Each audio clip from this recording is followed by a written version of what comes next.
Alright, first up, Phoenix have some decent fantasy assets. Matt, who do you think is the most valuable to a fantasy lineup? The most valuable guy to a fantasy lineup right now, I would say, is Eric Bledsoe because of the over 20 points per game.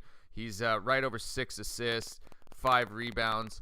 You take a look at a guy like Devin Booker, and while this guy is a pretty special player for a guy who's only 20 years old, we're talking about a guy who is only shooting 35% from deep and struggles to fill up the stat sheet in other ways. So I would go with Bledsoe right now, but I don't think that that's going to be the case going forward in perhaps a season or two. Eric has been amazing, really. Yeah. Especially in the last couple of weeks. He's been putting up crazy numbers. I think he's nearly got close to a triple-double in the past 3 or 4 games, actually.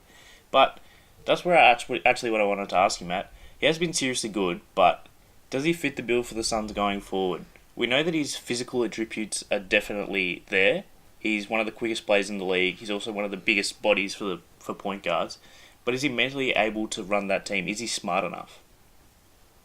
Oh, man. Now, this is a problem that I have quite often with Eric Bledsoe.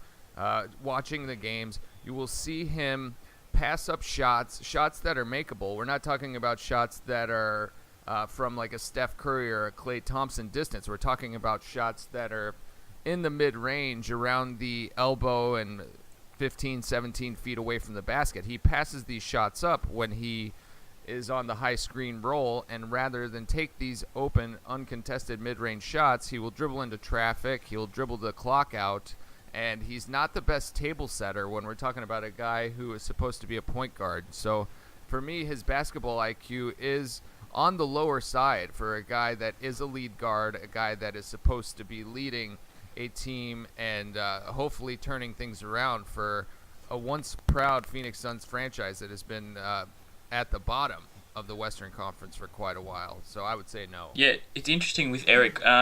He's a pretty good. We've seen recently he's a good player.